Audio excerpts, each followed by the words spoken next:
Hi everybody, happy Sunday afternoon, and here we are for our Facebook Live as we usually do on a Sunday. So today's topic is how can I make sure that I don't get involved in a toxic relationship. And so I'm going to share with you some tactics to make sure that you don't inadvertently find yourself in one of these relationships. So when we talk to people who have found themselves in a toxic relationship, there's often some common elements, a pattern, if you like, around how they found themselves in that place. So often that person will have just come out of either, like some kind of other bad situation. So it might have been, a bad relationship, a business failure, a marriage breakdown, or some other toxic relationship.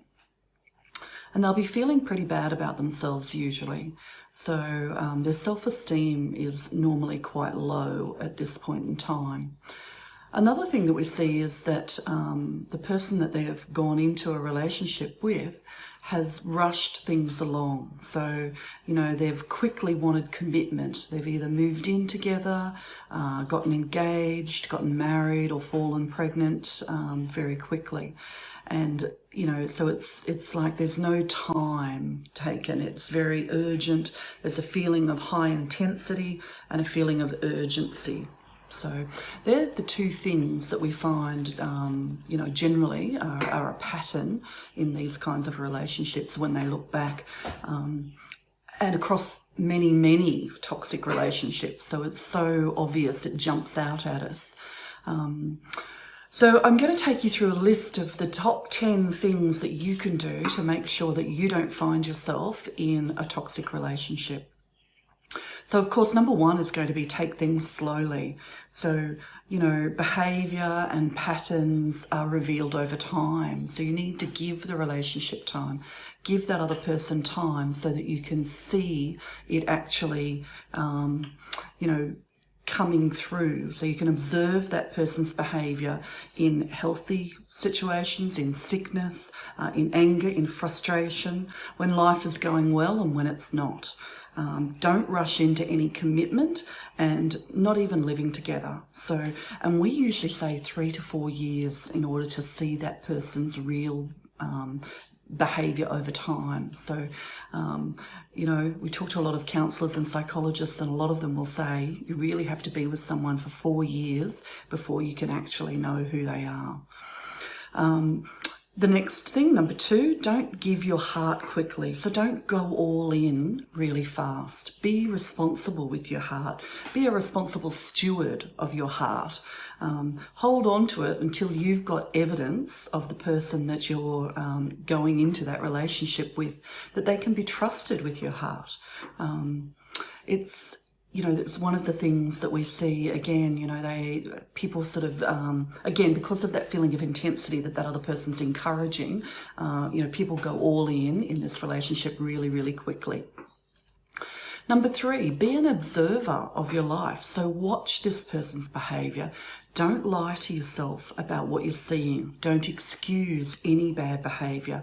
Things like, it's just PMS, or it's, they're not well, or they're in pain, or, they're those types of transitory things, but also the permanent ones around things like, they had a terrible upbringing.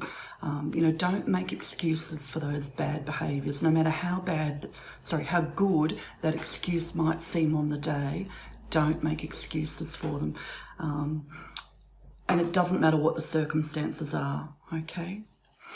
Number 4, develop good boundaries. So work on your own boundaries. Decide what the price for entry is into your life. And then, don't back away from that standard. So an example might be that, no lies, or no infidelity, or, there needs to be some kind of a commitment to a future together, or they need to have plans for their own life. Remember, these are your standards. They can be anything that you like. It could be that they don't smoke. It could be that they don't drink alcohol at all. It could be that they go to church every Sunday. Whatever suits you, whatever your standard is, whatever it is that you need in your life for you to be comfortable to be with this person. You don't have to explain that standard to anybody. And then stick to that standard. Don't lower the standards. Don't let that person try to make you make exceptions or excuses for them. So, whatever that standard is that you've decided on, or standards, there might be 10 of them, and that's fine too. Whatever you decide they are, then stick with them. Number 5, recognize if you've been in a toxic relationship before, you are probably going to be more susceptible to toxic relationships. You're going to be vulnerable. You're going to be particularly vulnerable. So just recognize that and, do the work on yourself to figure out what allowed you to allow that person into your life. So, take some time between the relationships in order to work on yourself and work out what those triggers were and what those things were, the needs, if you like, or the attachment needs that that person was meeting for you, so that you can find a way to meet those needs yourself.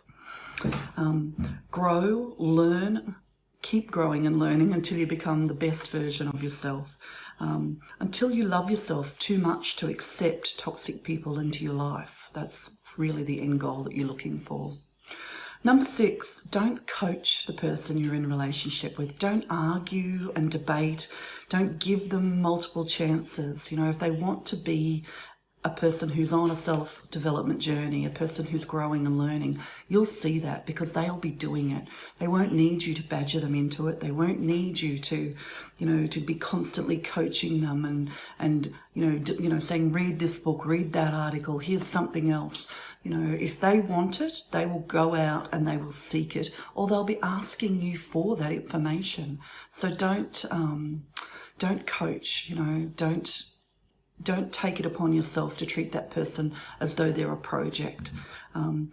Just eliminate anyone from your life who isn't meeting your standards for entry.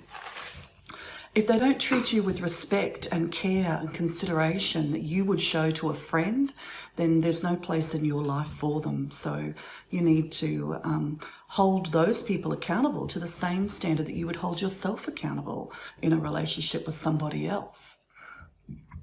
Number 7 is journal. And the reason why I say do this is because this gives you some insight when you're looking back on the situation. So it enables you to track how you're feeling over time, whether you have more good days or more bad days. It also allows you to identify any patterns, and you can see them emerging over time. And you can also look back and go, wow, this person's really making me feel, unworthy, unloved, unseen, or whatever it is.